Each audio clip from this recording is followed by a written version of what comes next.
on something like For My People or Temptation, it was just free. It was just me hearing the beat and then just my heart to the mic, like, this is how I feel. Like, you know what I mean? That's ill.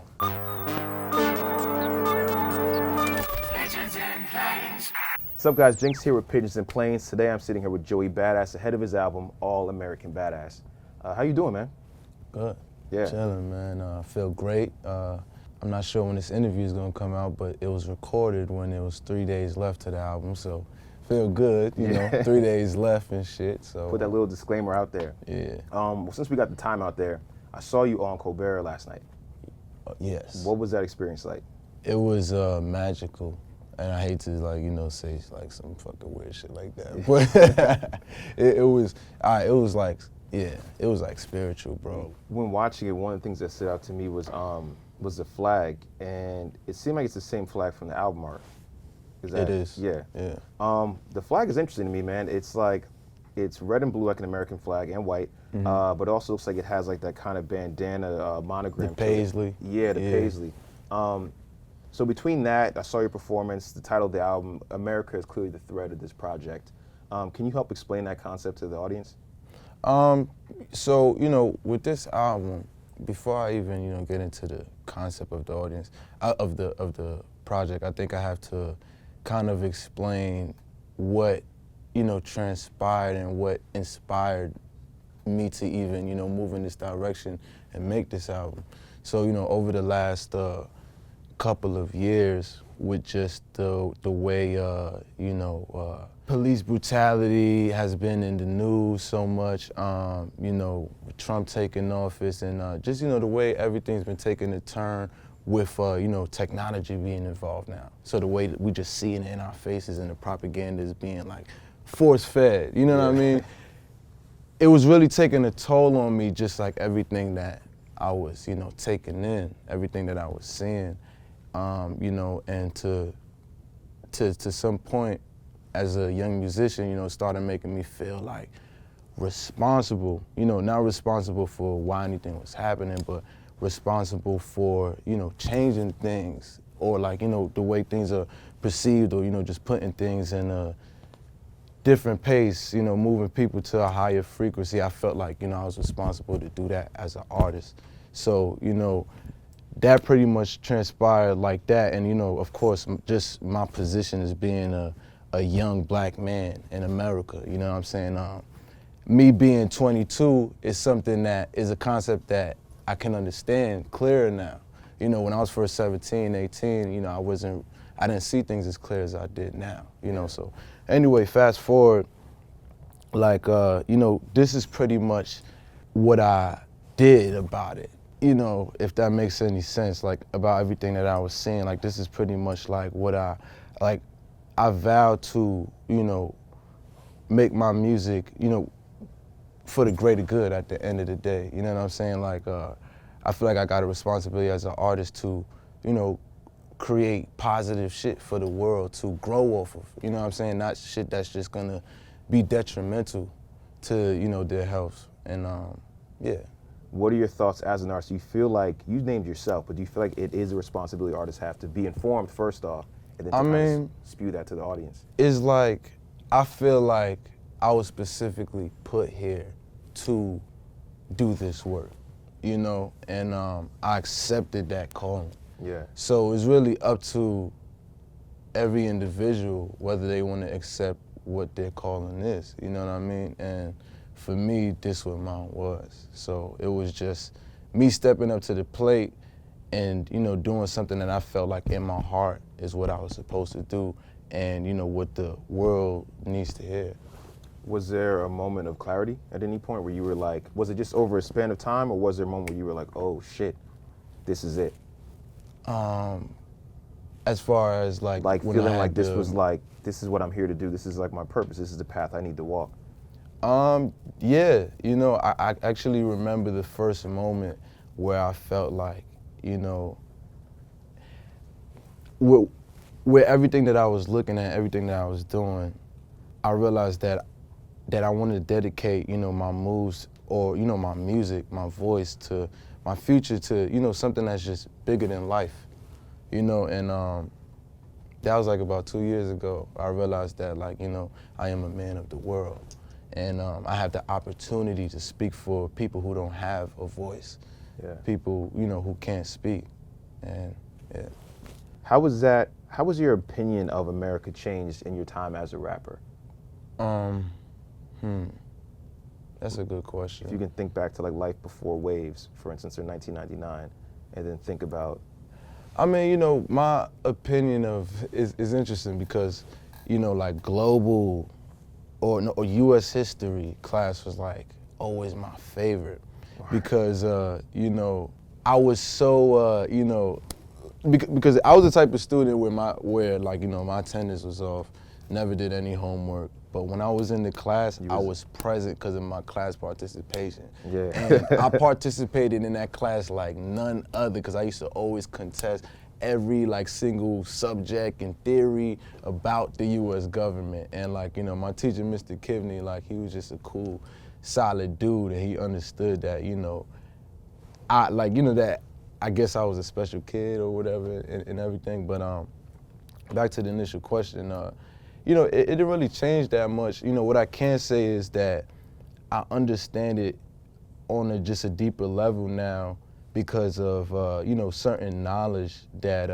I've acquired over the years. Like, you know, just books that I've read, you know, heroes that I've went back to and, you know, really dived into what they were about. Because, you know, when we were learning that stuff in school, I don't think we were really understanding it. I mean, we had an election, then we had the election, and then now we have a new president. Did that change the intent or the content of this in any way, shape, or form? Or was this already kind of? To be honest, you know, a lot of, like, you know, just where we at now is crazy because, you know, I kind of predicted it. Like, even when Trump got elected, you know, of course, you know, it's devastating for everyone. But for me, the silver lining in it was like, okay, like, at least this would like make people wake up a bit more and like, you know, take things a little bit more seriously. And it's happened. And it's definitely happened. But also for my project, it was like, cause I made Landed the Free in June. You know what I'm saying? So that line with Trump and everything, that's not something that got added after the election. Yeah. Or like I made that since June, and you know, I kind of pretty much saw the future. You know, last year I kind of pretty much knew that he would get elected. I feel like even if it didn't go his way, the album still is very intact for what? Yeah, for sure. For like our reality. 100%. Either way, you know what I'm saying? I'm not saying I made this for the era of Trump. Not at all. I made this for the time now. How does that regardless. How does that make you feel knowing that like you could see it coming and it's here? Because I have like mixed feelings about that because I felt similarly and it was like. It makes me feel alone, to be honest. It makes me feel like, you know, when it comes to things like that, you know, because I have theories now about what I think is gonna happen next, but I ain't gonna speak on it because, you know, I just don't want to really sound crazy. I don't want the headlines to be on some other shit. You know what I'm saying? I'm here, at the end of the day, I'm here for my music. You know what I'm saying? Yeah. At the end of the day, that's my bread and butter. Like, of course, I'm using my music, like I said, for the greater good, but I'm gonna put that in my music too. Yeah, you know what I'm saying? The ability to put how it out I there. feel. But yeah, it just makes me feel alone. You know what I'm saying? Because I understand things that most people don't. Even to the, you know, I seen a post the other day, and this is kind of not really a non sequitur, but you know, just a little off topic. It was a post. It had like, you know, those dumbass Instagram posts. It compares two artists. So it had Immortal Technique to Lil Wayne, right? So it had records sold, Immortal Technique like 200,000, Lil Wayne like 15, 20 million, yeah. and then it had an excerpt of Immortal's lyrics and then an excerpt of Lil Wayne's lyrics. And then it was like, the post was like, oh, why does it gotta be like this? Like the real rap always get stepped on. And then it just made me realize, like, even though it was something I always knew, it was like, yo, the reality of it is most people are not smart. Yo, the majority that's a of hard people lesson to take in, but are not smart. And almost willingly, right? Like willingly though, you know what I mean? And not willingly too, you know what I mean? But at the end of the day, the majority of people are not smart. So when it comes to the smart music, of course it's not going to be taken in as much as, you know, the other music that's easier for the not smart people to understand, the surface level shit. And you know what I mean? You know what I'm saying? Yeah. No shade. It 100%, is what it is. yeah. 100%, you know what I'm saying? So like, that's the reality of it too, that, you know, people gotta face, and it's something that we all have to change. You know what I'm saying? We all have to come together to change that fact, to take a conscious effort to try to wake people up out of their sleep, out of like not seeing through the bullshit. Yeah. You know what I'm saying? So, and that's the step I'm taking with my music. I was gonna say, what challenges that present as an artist when you know people are drifting towards the non-smart music? It's like, you know, and having to still try to reach them and wake them up, but also have them enjoy your shit. And if you clever and if you a good artist, you gonna make it work no matter what. You know what I'm saying? Like, I already know what I gotta do. Like, I think I pretty much proved it with Devastated. You know what I'm saying? I could make something that's surface level and not compromise myself. You know what I mean? It's a conscious decision. Yeah. Willingly. You know what I mean? Willingly. So at the end of the day, like, it's a challenge, but I love challenges. Challenges make me better. Yeah. Like, if I'm not getting a challenge, I feel like I'm not getting better. It's like, what are you here for? What am I here for? Like, this is the progressive era. Like, I crave progression. When you you're much more, your presence is much more felt. I saw you like 2 years ago, and we were talking about Before the Money, and I think it's always been there, but I can just even, as you're wearing it now, man. Yeah. So, what are your thoughts on peers in music who maybe do make the music that doesn't challenge people as much? Do you understand the spectrum of music? Is it like, yes, it's fair, I do. or? I honestly think that, you know, there always needs to be a balance. Okay. Yeah. Everybody needs to understand that, you know what I mean? You would not have good if it wasn't bad. You wouldn't have bad if it wasn't good. It always needs to be a balance, you know what I'm saying? But at the same time, it's like, for the people who's not making challenging music, or, you know, whatever we gonna call this.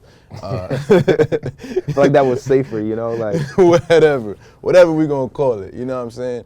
It's like, me, I'm an individual, with the things you hear me speak about in my music, is like, these are things that I really think about, like, majority of my day. You know, it's things that I experience throughout my day and that I'm just, you know, thinking about. It's just on my mind.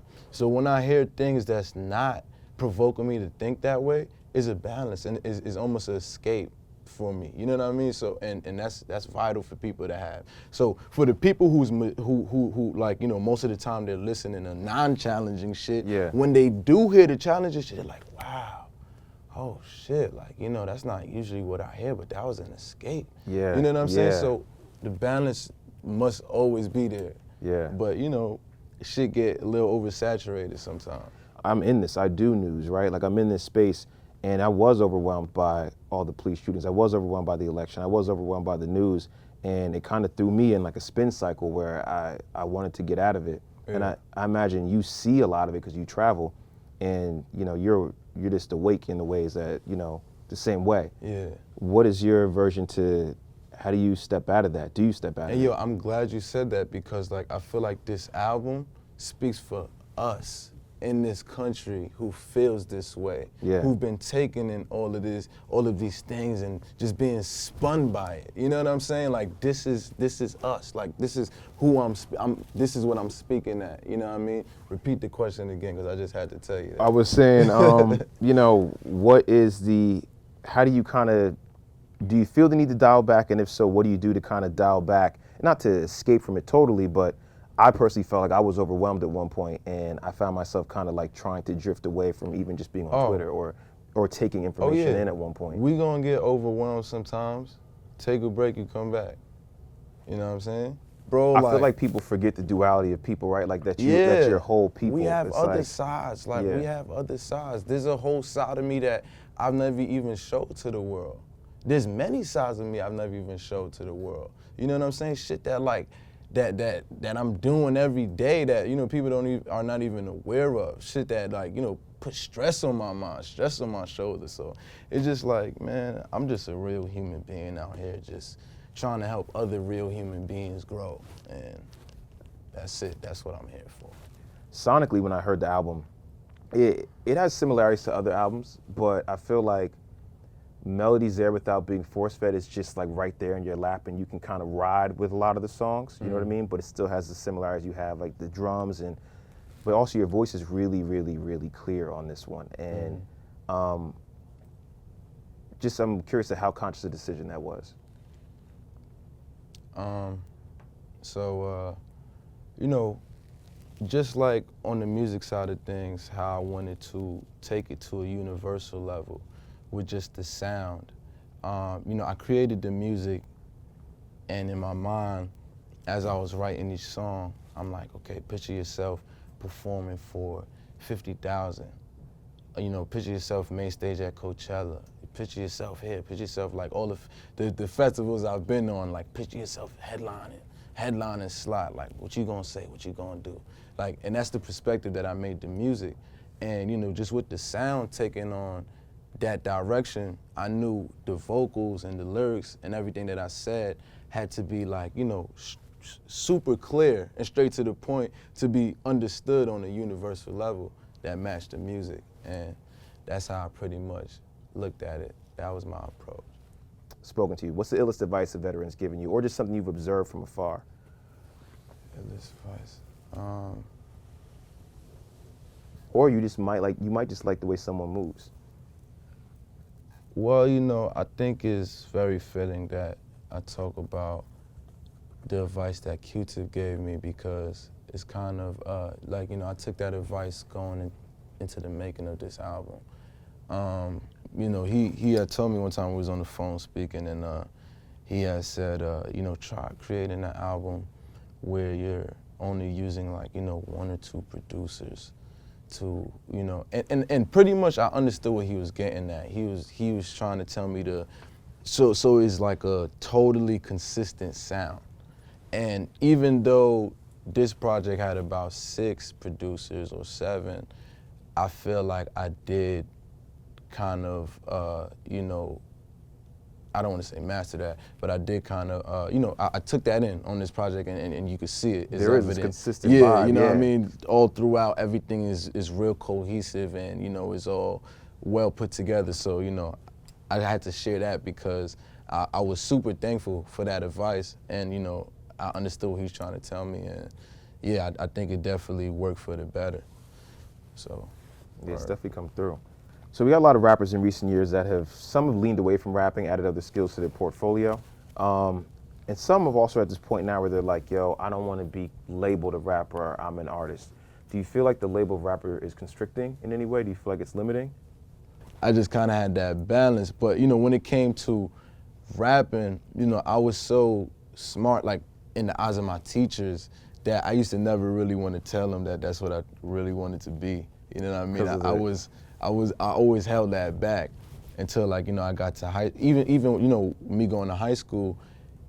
Of course, I wanted to do music and pursue music, but there was no school for me to go to, like, to rap or to, you know, for rapping or for lyrics. Yeah. So I turned to what was my, you know, my second favorite thing to do, or my second passion. You know what I mean? And that was acting. Okay. So I went to high school for screen theater, you know what I mean? And even when I got there, it was just like, all right, music is definitely what I'm here for, yeah. You know what I'm saying? I met like everybody in my squad, like, you know what I mean, Steen, CJ, I knew Kirk from middle school, Nick, you know, everybody I met in high school, and it was just like, all right, obviously I gotta do music, but if anything, I'm gonna use music to, you know, leverage the acting. And yeah.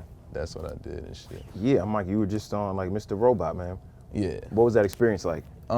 It was an incredible experience just for my film, TV debut to be on such an incredible show. Yeah. I was really honored, but the crazy thing about it is something that I didn't even know until now, going into season 3, is Sam Esmail, the director.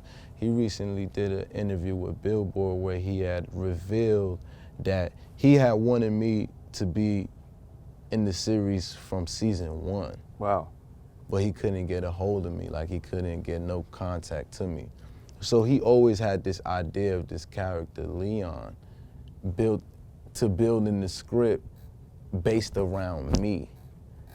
And, you know, so when season 2 came in, like, he had the character Leon, but he also revealed that if I didn't do it, Leon wouldn't exist.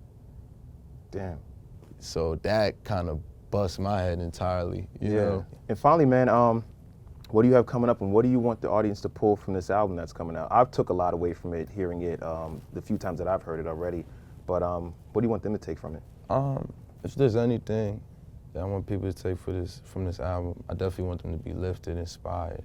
But, you know, take it as like a call to action. You know, whether for anything you want to do. At the end of the day, this is a kid, you know, just voicing out how he feels and, you know, speaking and living what his passion and his dream is at the end of the day. So I just want people to be motivated by that, if anything. Word. Yeah. Joey, thank you. No doubt.